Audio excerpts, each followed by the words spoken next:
Are you ready? Let's give it a shot. Let's go. Hey, it's September, folks. You know what that means. September. Football. I put on my baseball shirt because I forgot that the game was even going on. And it just, this football overwhelms me so much.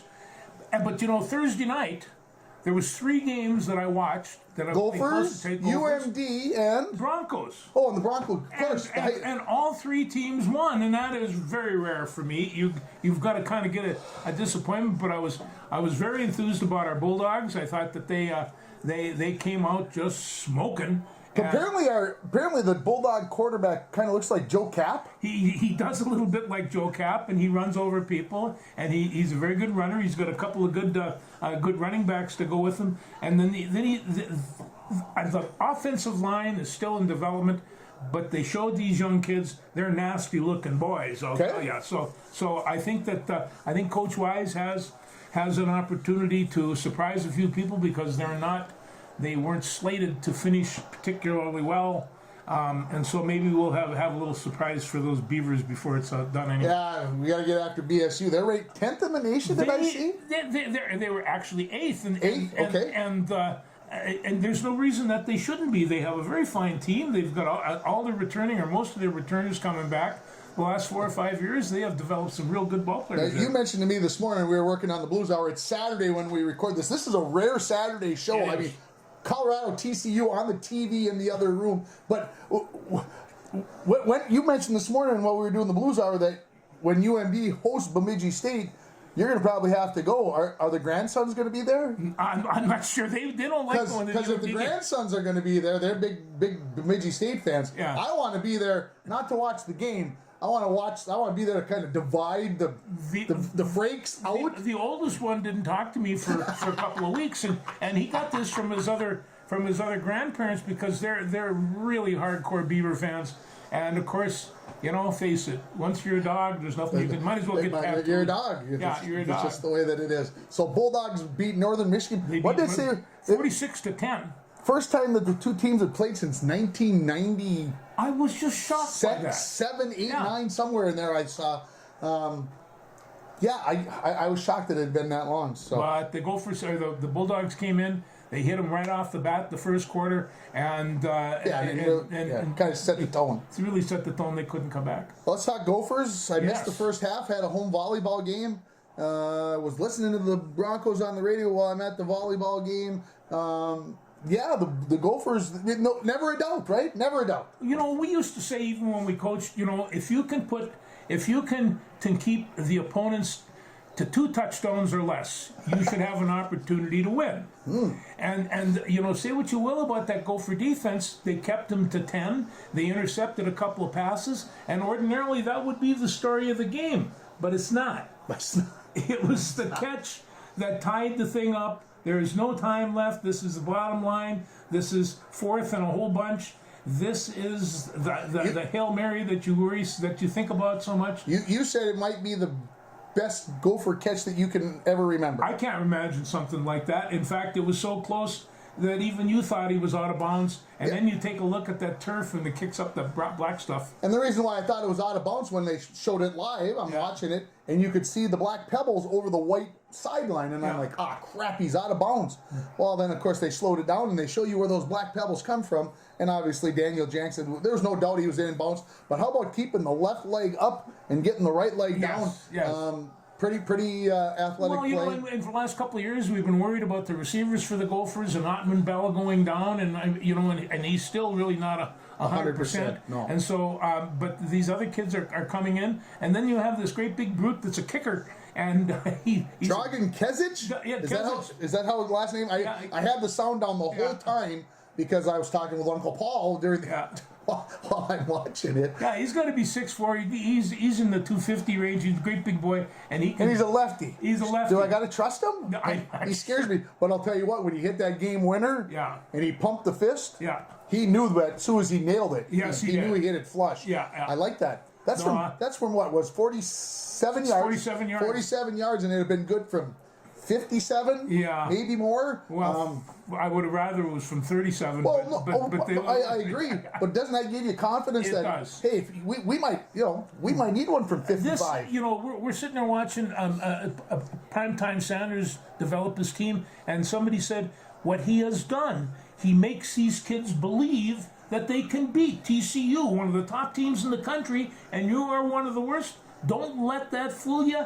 You can still beat these guys. And the kids believe them. When they do that, you have half the battle taken care of, and that's exactly what PJ Fleck does as well. Yeah, well, like I said, I told you, I'm not a big primetime Sanders fan. I never was when he was a player. Too much cockiness, too much whatever. It's too over the top. It's different than PJ Fleck's over the topness. I don't know. They had prime time talking to his players, and ordinarily you had his cowboy hat on. Had his cowboy hat on, and he's sitting there talking to him, and he's talking about what you got to do. He says he wasn't talking to these kids to save them for their program and to keep them on the team. He was asking them, "Do you believe in yourself? Do you believe that you can do this? Can you?" And all of a sudden, these guys, you can see them just lift right off the ground. They're psychologically so prime. Oh boy! Oh gosh!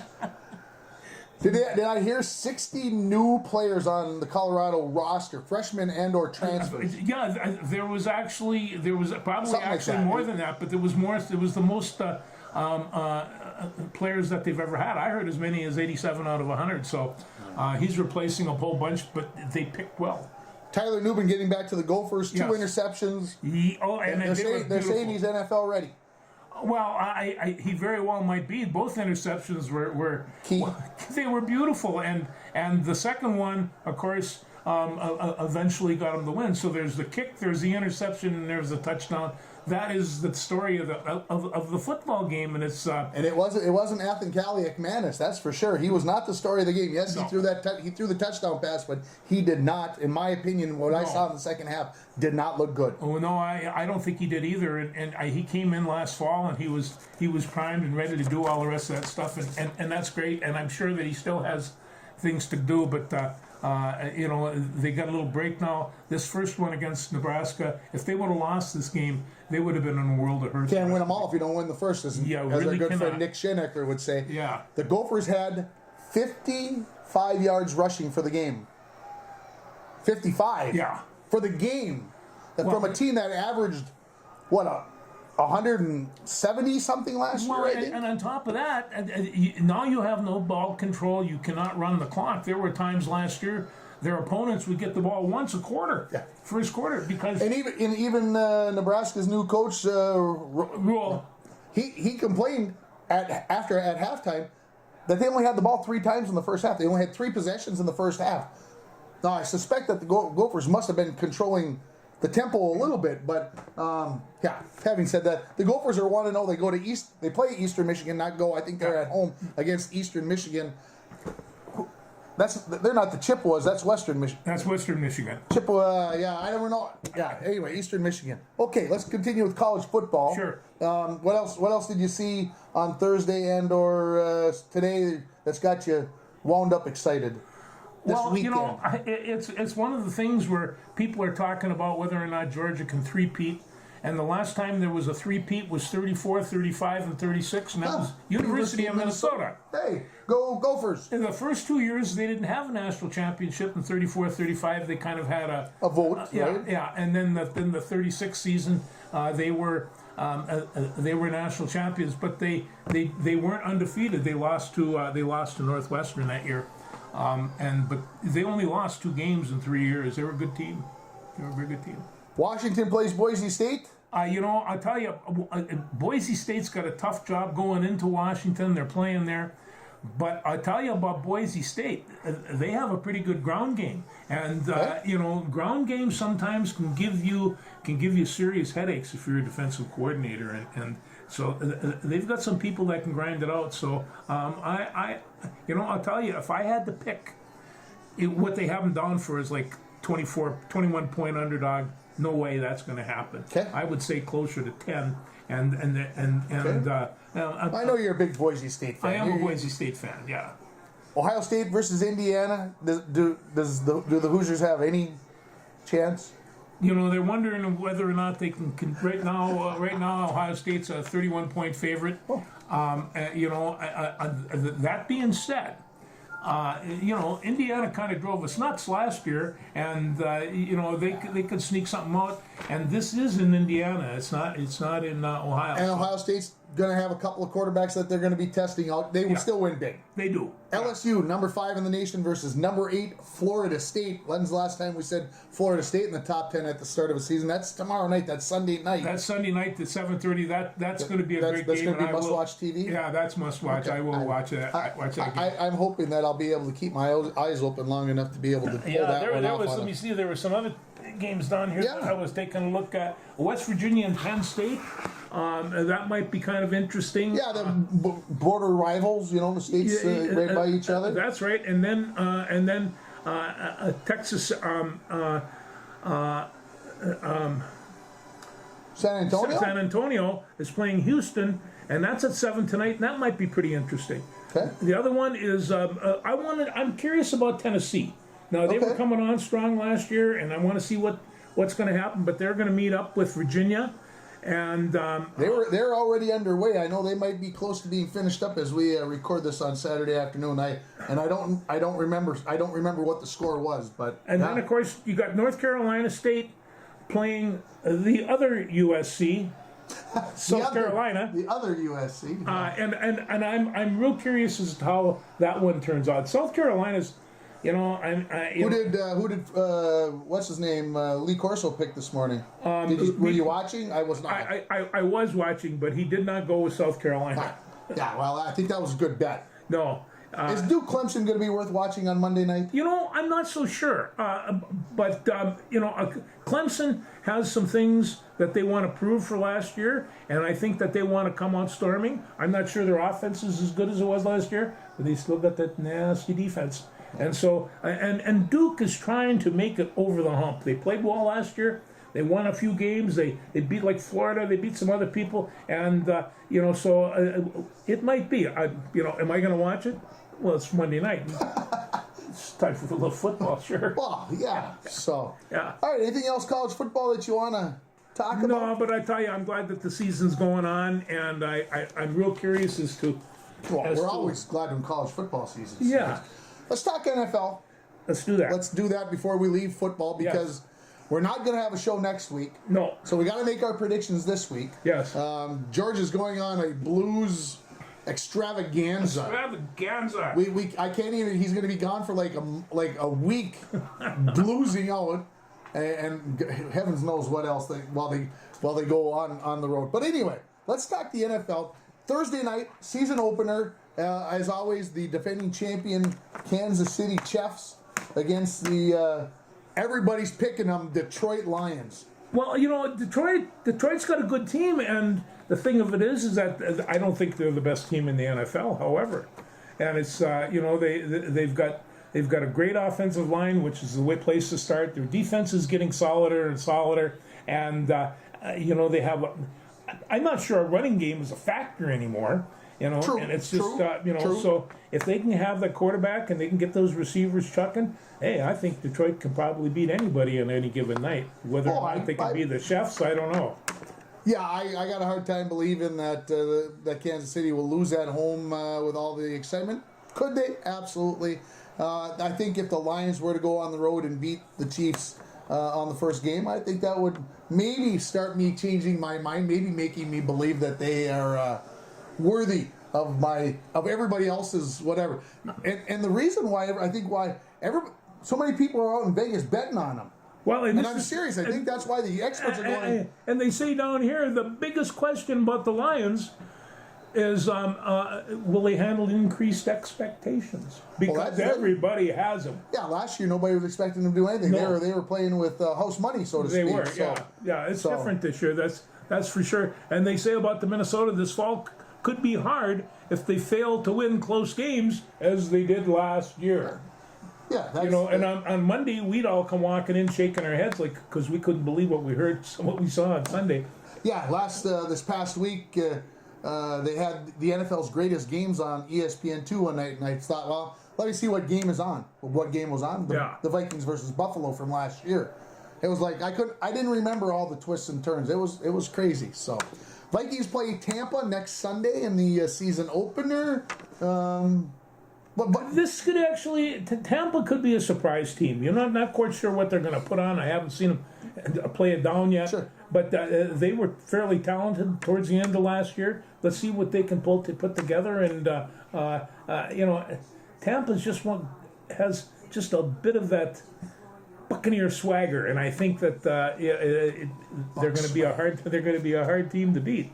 How many wins do the Vikings get? I think the Vikings can get 10 wins. 10-7. I agree. Yeah, we're on the same page. Yeah. 10-7 is their final record. Yeah. They do make the playoffs. Yes. I told you this morning. I did a little research while we were recording the Blues Hour. They had 34 experts predict who was going to win the NFC North. 20 of them picked the Detroit Lions to win. 9 of them picked the Green Bay Packers to win. Just 3 picked the Vikings to win the division, and 2 actually had the gall to pick the Chicago Bears to win the division over the other 3 teams. I'm going, what?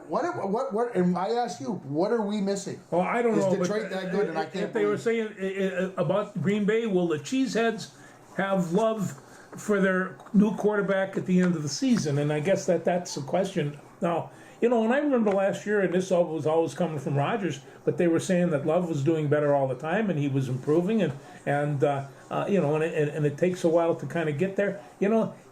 We have set the standards using Patrick Mahomes as all this. This is what young quarterbacks should be able to do when they come into this league. That's a tough. And that's a real exception there, so that doesn't work so hard. If you rewind 12 months, go back 12 months when we recorded the show for this week, you might have heard me say exactly the same thing about the Philadelphia Eagles last year, because you might recall everybody was big on the Philadelphia Eagles, and of course, it looks like the experts were right, because if I remember right, Philly made it to the Super Bowl, right? It's the Eagles. The Eagles. So what I'm saying is the Lions, could they be that team? Or well, and it's like anything else. You go in that first quarter, and all of a sudden there's a fumble on a kickoff, and instead of being up 7-0 or down 7-0, you got to worry about, are you going to be 2 touchdowns and going into the second quarter? This really quick thing starts. It's hard, and like they said about the Eagles, they don't need pushes from behind to be the division's cream of the crop, and they are kind of. Okay. The NFC division cream. So let's pick the division winners. Let's start in the NFC East. Is Philly the team to beat in the NFC East? Oh, I always said that about champions. They got to be. So we agree. Philly's the winner in the East. Who wins the NFC North? The NFC North is going to be. I'm going to go with Minnesota. Vikings. Okay, let's go to the South. Who wins the NFC South? It's a toss-up between Carolina and New Orleans, but right now I like Carolina. I think they've made some adjustments, and we'll see what they have. I'm going with New Orleans. Yeah. That's what I got there. It's a toss-up. How about out West?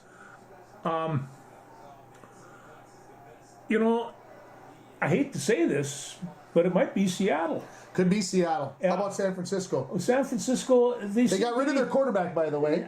Which one? No. Trey Lance. They got rid of. Well, they got what rid of the Trey. heck are they doing? Well, I have no idea what they got rid of Trey, but and the question is, we haven't talked about this for a while. Huh? Was he able to function as a quarterback? Was he able to throw the ball? And Well, obviously, to me, they believe Brock Purdy, despite the injury to his elbow, still can throw the ball. Yeah. That's why they got rid of Trey Lance, because they knew that he could throw the ball.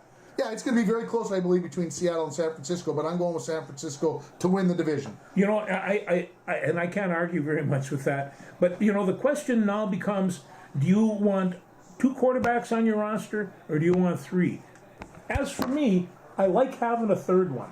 And Brock Purdy, he would verify that from last year. Sure. Absolutely. So, because Jimmy Garoppolo and Trey, these are really, really good quarterbacks.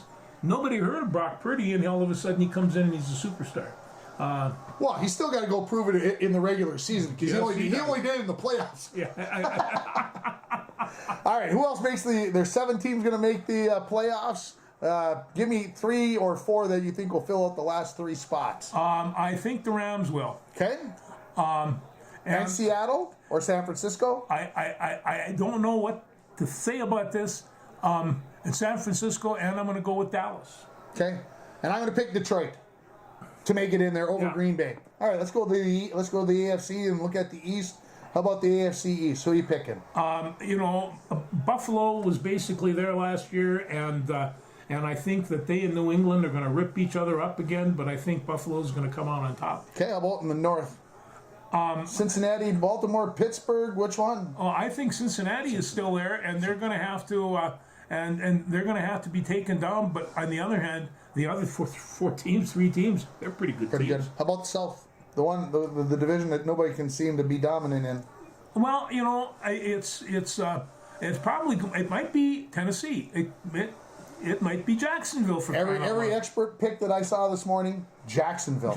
It was Jacksonville across the board, right from all the way across. I'll say with Jacksonville. Yeah, they can't all be wrong. No. How about out in the West? Yeah, well, what can I say? I think we've talked about that team in red and white and gold enough. Okay, let's talk about the 3 wild card teams. Let's who's sitting out there that has a chance to be in there as well. Well, I think we can't take the eyes off the New York Jets. They got a young quarterback there. That's he's a young quarterback. He might be doing pretty well. He's into psychedelic mushrooms and such.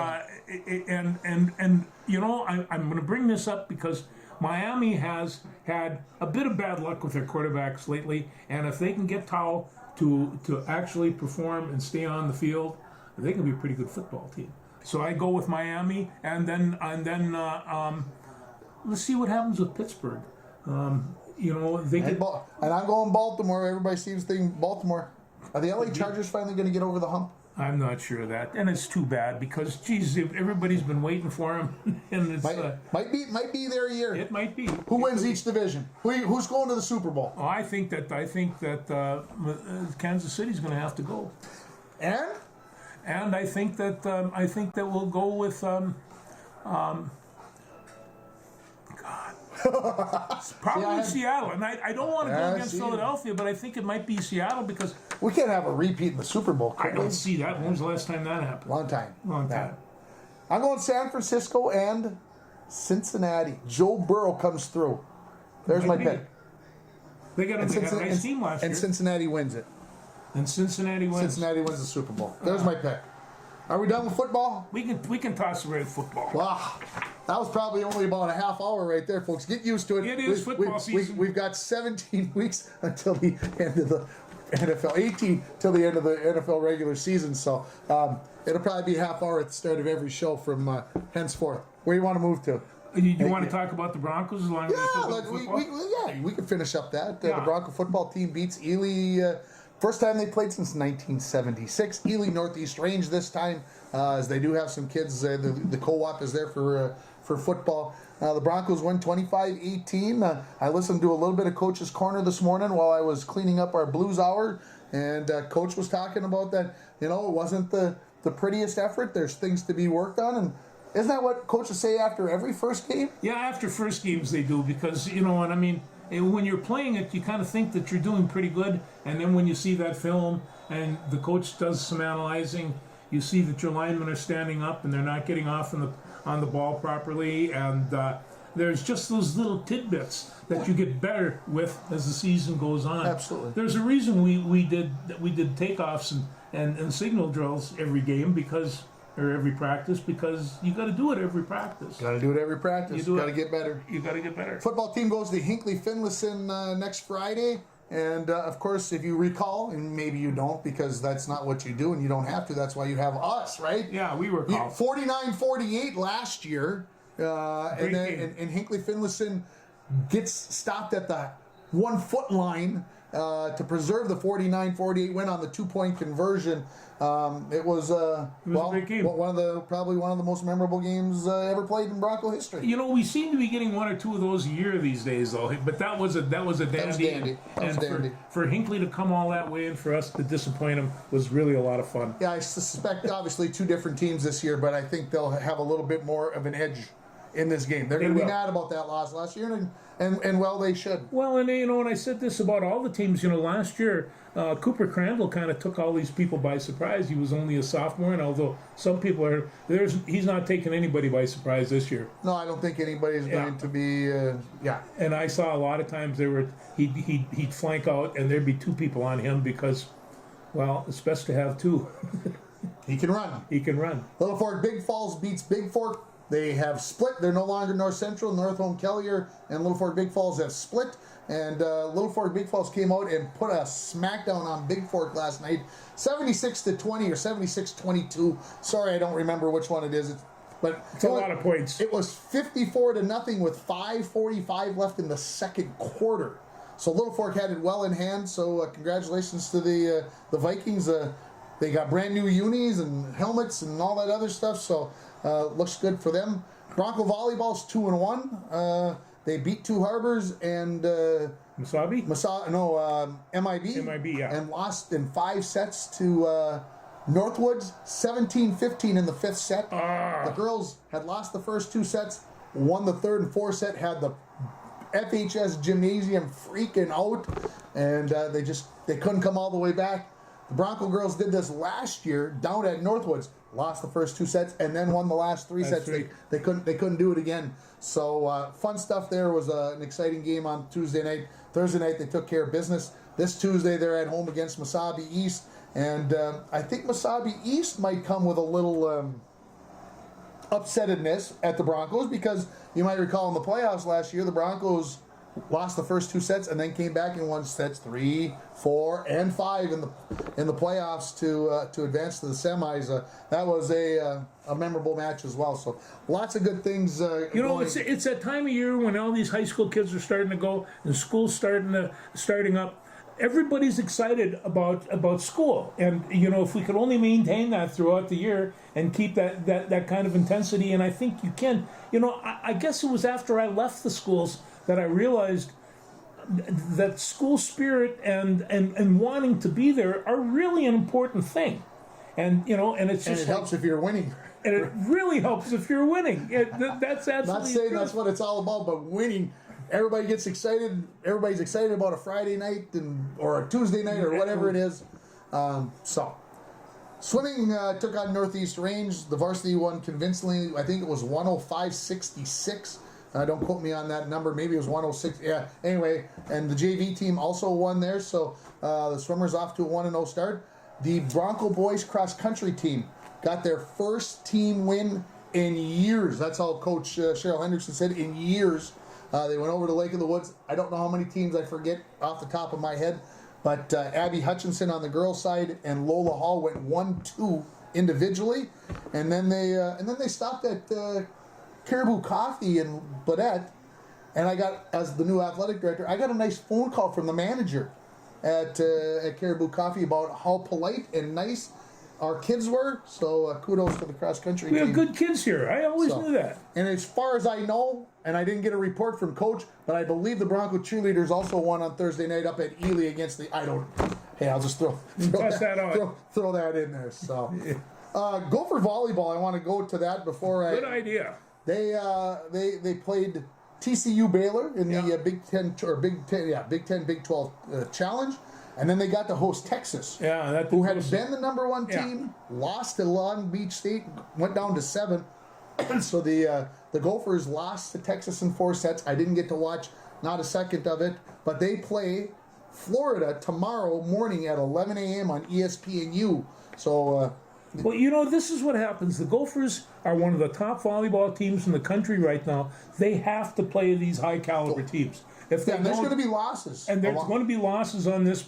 But when you take a look at the people that you're playing and just say, if you're gonna win, you got to play the best and get an opportunity to beat the best. You're not always going to, but the opportunity is there. And I've said this for a couple of years. Minnesota volleyball is the hottest sport on campus right now, and I watched them play the one. Holy buckets, are they incredibly big, strong women? It's a good trip. If you get a chance to go to the PAV and watch women's volleyball, it's worth your trip. Lincoln, Nebraska last weekend. middle of a football stadium, they put down a volleyball court, and they played 6-on-6 indoor quote-unquote volleyball in the middle of the football stadium, and they only had how many, George? 92,000 plus. 92,003 people. Yeah, and Just think if that four people wouldn't have showed up, they wouldn't have been 92,000. when those girls came out on that court, 92,000 people were just absolutely hysterical. It was insane. Most people to ever watch a women's event in the history of the world. Anyway, In line, any sport, Yeah. whatever, soccer, the whole 9 yards, 92,000 to watch a women's volleyball game, a college volleyball game. College volleyball is one of the hottest tickets out there. It is. It's very exciting to watch. Like I said, if you get a chance to go to the PAV down at Gophers, even UND is going to have a heck of a women's volleyball team. They are. You should go down and watch it. It is something to behold. You can watch it on TV, but when you see, as you mentioned, the height, the size of the women, how tall they are, and the game that they put on, it's worth the trip. No, it really is worth the trip, and you know, it's super fun to watch, and it's super fun to see these great athletes come into their own, and they are into their own. The Atlantic Coast Conference has added 3 new teams for next season. Yeah, the Atlantic Coast now, but they lost their geography, Tim, because they got Stanford and Washington. Cal and SMU. and SMU. They now have 18 teams. Well, they have. The Big Ten now has 18 teams. Can they go to the Atlantic Pacific CC or what? The SEC has 16 teams starting. Yeah. Okay, so now we've got 3 conferences Yeah. that have 50 teams total. Yeah, yeah. That's it, right? I don't think that's at all healthy, and it's all dependent on the dollars and the amount of money that's generated. And the Big And 12, I think, has 13 or 14 teams, so there's 60. So it's really down to the Power 4 conferences, and they have even said they don't know how they're going to divide the teams when they go to 12 teams next year. How they're going to portion out everybody out. Yeah. 3 teams out of the ACC voted against this: North Carolina, Florida State, and Clemson. Really? They voted against adding Stanford, Cal, and SMU. But then apparently after it went through, they said, well, hey, welcome everybody. And yeah, so I'm very curious to see where those 3 schools, Florida State wants out of the ACC. They want more money. They're not getting enough money to be able to compete with everybody else. Yeah. So it's going to be very interesting to see what happens with the ACC and the rest of these. Well, you know, and keep in mind, Southern football brings upon itself not only football, but there's a sense of ethnicity with it. And the South loves their football. They think they play the best football in the world, and they don't want to have it, mixed up with West Coast teams and some of those fancy offense type things. They like their football big, strong, and straight up, hopefully with 300-pound offensive lines. So I think I'm hearing the TCU fight song over there. That means not probably good news for Colorado, who was ahead at halftime and led into the third quarter. But we'll get you an update here before we go off the air. So, okay, where do you want to go next? oh, what else we got? Oh, baseball? Baseball. Let's talk baseball. Oh, look what I put on. He's got his twin shirt I on. got my twin shirt on. Twins up 5 games. Well, I'm just thinking, we got Plunkett, we got Killebrew, we've got Rod Carew, and we've got Joe Mauer. We don't have Royce Lewis. We don't have. We might someday. They might someday. We don't have names like Taylor, and we don't have names like Julian. We don't have names like Wilner. And How about Luplow? I didn't know who he was. Luplow comes in last night and hits the go-ahead home run in the 7th inning. I'm telling you, I watched him do that, and he was having a really good time. He come around the bases, and was that his first? Oh, no. I don't think it's the first one in the Twins uniform. I think the second or third. But okay. Yeah. So, and then Vasquez comes up and hit a home run, and then Polanco put the icing on it. He hit a home run. Yeah. So they hit 3 home runs. So remain 5 games ahead of the Guardians. The Guardians did take 2 out of 3 at Twins at Target Field, this week at the Twins' house. That's got to be frustrating for Cleveland, though. They come in and they play good baseball. They take a couple away from the Twins, and they're still 5-6 games behind. Yeah. So Byron Buxton in AAA ball, pulled from the game last night with knee soreness. Enough said. I don't even want to go down the road. I don't even want to berate the poor guy. Well, I really don't either. And besides, these young kids are coming in and playing good baseball, and like we've always said, the bench is full of people that want to play that game. Yeah. So the Twins up 5 games. The Orioles and the Rays are in. Let's put those 3 teams over here. Yeah. The Twins, the Orioles, and the Rays are into the playoffs. I mean, the Twins could blow this. It's possible. 5 games in a month, it's possible. But I'm whatever. The Blue Jays, Seattle, Houston, and Texas are going to be playing for the other 3 spots, and it is going to be fun out west. Yeah, it is. Seattle, Houston, and Texas all separated by a game out west. It's going to be fun. Atlanta and LA are in the NL. They've got over 13-game lead, so let's just give those the division champs. There are 6 teams playing for the other 4 spots. Arizona, San Francisco, the Cubs, the Reds, the Phillies, and the Milwaukee Brewers. So my Reds are kind of sealed off. I'm not sure that they're going to make it, but I tell you, eventually, I'd like to see Baltimore in the World Series. The Reds could be this next year's Baltimore Orioles. They got close. They made a run. They got a taste, great team, but they couldn't finish it off. They couldn't finish it off. They got hot for a while, but they weren't hot like the Orioles. They were getting 8, 10, 12 games in a row. What did Seattle pull off? Yeah. The 15, 16, maybe 18. It was 14 or something crazy. They were winning all those games. Hard to beat teams when they go on streaks like that. Texas has been struggling. That's who the Twins are playing right now. That big comeback win against Texas last night. Let's talk about our good friend Wyatt Ulrich. Yes. He missed about almost 2 weeks with his concussion after he had the collision at first base. Came back, played a game Tuesday night in Winnipeg. Didn't play Wednesday night in Winnipeg when they clinched the spot in the playoffs for the Canaries. So congratulations to them. They are in Cleburne, Texas for these 4 remaining games on their schedule. That started last night. Okay. And then the playoffs start this coming Wednesday against an opponent to be determined. We don't know who that is. We'll know after Monday night's game, Labor Day games. We'll know who the Sioux This Falls is that Canaries. long bus ride trip that they This take is to the Texas. 15-hour trip from Winnipeg. They had to go from Winnipeg to Cleburne, Texas. That's halfway across the continent. That is halfway across the continent. They said 15 hours in the bus. Oh man. And they clinched Wednesday night, partied like it was 1999, and then got on the bus. See, what we forget is that these are young men. They're not kids.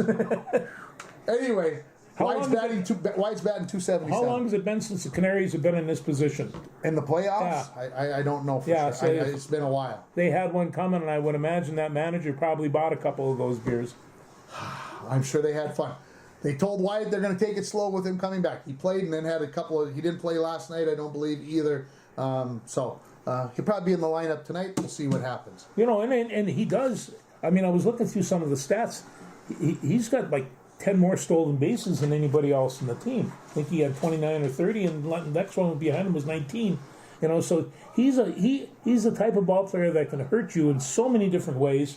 And I just hope he gets back on his feet. Mom and Dad told me that the Canaries signed an Australian player who is pretty fast, faster than Wyatt. And he's been moved into center field. Wyatt's over in left now. And this kid from Australia played 1 game with the Twins last year. Oh. So now Wyatt may have an in to go play ball in Australia. Yeah. Yeah, you never know. Good stuff. We go watch. Let's talk basketball. Okay. Have you been getting up in the middle of the night to watch the USA at all? I have a couple of games because Anthony Edwards has really been fun to watch. He is being touted as the best player on the team. Well, he very well might be from what I've seen. They play Lithuania tomorrow morning, Sunday morning, 7:40 a.m. I don't even think they have to win that to advance, but maybe they've got to win that to advance. I don't think they have to. The quarters are on Tuesday and Wednesday. The semis are Friday. The championship game's on Sunday. Will you be shocked if they're not playing next Sunday morning? Yes. Okay. Yeah. Are they going to win it? They should. But you've got Spain's got a pretty good team. I think Brazil or one of those other. Brazil beat Canada. That was an upset apparently. Brazil beating Canada was an upset, which I found maybe a little shocking. I don't know. Let's talk about the Lynx. They got a win in overtime last night against Atlanta. It didn't look good though. They were behind the whole game, and they finally snuck it out. Won in overtime. They're 18-19. 3 games left in the regular season. They're in the playoffs. I think they almost had clinched the spot. There you go. There you go. Let's let's go Lynx. Let's make things happen. No, but a great team can come back from adversity and win these close ones, and they're down by, Jesus, you guys aren't going to win this one. You're playing awful, and they wind up pulling it out. And championship teams do that. Don't ask me why. Ask TCU. Okay, last night you're going to go here. I'm watching U.S. Open tennis. I'm watching Coco Gauff. Okay, who doesn't want to? I mean, Coco Gauff, if you're a tennis fan, you want to watch Coco Gauff. She's one of the upcoming stars. She's probably going to be around for the next 15 years. Let's get on board. Let's cheer her on. U.S. Open, American, blah blah, all that. Chrissy Everett, God love her, but she said, whoever gets ahead in a women's game puts more pressure on themselves than the person who's behind. And I'm like, okay, I guess sometimes that happens. Is that what happened in the women's basketball game last night between Atlanta and Minnesota? Atlanta got ahead and went, oh, we're gonna, and then they choke it away. And I don't know. I don't think at that level. I mean, your competition's going to come after you. With every bite, they're coming after you, and it's just no matter what the score is. It's good stuff. We'll come back to tennis. I want to finish this sheet of paper. I want to keep talking the women's sports. The new Professional Women's Hockey League, PWHL. Isn't that something? Talk about this. Announced their 6 teams. Mm-hmm. They took the 2 leagues that were kind of competing and fighting against each other. One bought out the other. They kind of remade it all. 6 teams. 3 teams in Canada, 3 teams in the States. The 3 teams in Canada, Toronto, Montreal, Ottawa. All on the East Coast, right? The 3 teams in the States, Boston, New York, right? All the 3 teams are going to be on the East Coast. No, hang on. Hold the phone. And Minnesota. And they've got the first pick in the expansion draft. Oh, really? Coming up. So, there you go. That season starts in January, so we'll have a long time. Can you believe the Minnesota Wild will start training camp in less than 3 weeks? No, it doesn't surprise me at all. I've got a 10-year-old grandson that played in the tournament last weekend. It never ends. No. U.S. Open tennis. Let's finish up with that. Let's do that. Last night, Novak Djokovic. You know how I feel about Novak, the same way I feel about Rafa Nadal. Nice guy, yeah. Yeah. Anyway, he's playing one of his countrymen. Dejir, I believe is how you pronounce his last name. Anyway, Dejir was the 32nd seed in the tournament. I'd never heard of him before. He took the first 2 sets from Djokovic, and then Djokovic won 6-1, 6-1, 6-3. That's why he's a champion, right? That's why he's a champion. But the last tournament we saw him play, he lost. And Mr. Alcaraz. Mr. Alcaraz. But what kind of... I was watching these guys You play. keep talking. I got to go check this football score. Okay. And I'm looking at 2 guys from Serbia, and these are 2 of the best tennis players in the world. How come they come from Serbia? It's a great question. It's just, where do these people come from? And they come from all these tiny little countries, and how do they get to a court? I mean, and here you kind of think you're a tennis player, you're of the financial elite and all the rest of that. There's a lot of people all over. Getting out of poverty is a big... I'm not saying they were poverty, they probably weren't, but anyway. Yeah. 4.5 minutes left over there. 42-38 TCU. We need to get this thing wrapped up so we can go watch the end of it, That's buddy. a good idea. Let's Let's get this wrapped up. No, but Djokovic and Alcaraz, men's championship. Yeah. Pick whoever you want. That's who it is. Caroline Wozniacki. She comes off of being not playing for almost 3 years, and she touchdown Colorado. 44-42. Oh. Okay, quickly. Goff plays Wozniacki coming up in the next round, the 4th round. Wozniacki, I don't know. She's making a comeback, and she looks doggone good. Number 1 in the world, Iga, playing Austin Penko. Austin Penko's 3-0 against the number 1 player in the world all time. Look, he got surprised. Yes. Pagula from the United States, Sabalenka, 3 and 2 seeds left, and Madison Keys all left over on the women's side. It's going to be a fun week. I hope I get to watch a little bit of it this week. I love your snowflakes. Those are snowflakes. There's That's my the whole notes. program right there. I did it while he was doing the Blues Hour this morning. I got my notes. If I don't do notes, I don't know what the heck is going on anymore because holy cow! There's so much going on. This is a sportsman paradise, and of course it's Labor Day, so everybody's out there in the lake doing stuff and not worrying about it. It's going to be a glorious weekend. Do it safely if you watch in us the water. and stay safe. And Jimmy Buffett passed away at the age of 76 last night. What Mark the heck is going Maritaville, on? like I say, a cheeseburger in paradise. You had to love the guy, even if you weren't a Jimmy Buffett fan. You had to love the man. He Stayed true to what he was. He went from Auburn, and then he graduated from Mississippi or someplace. So he's a Southern boy the whole way. You can tell. Thanks, everybody. We'll see you in a couple weeks. We're off next week because George is traveling the world. Yes. Talk to you then. Thanks.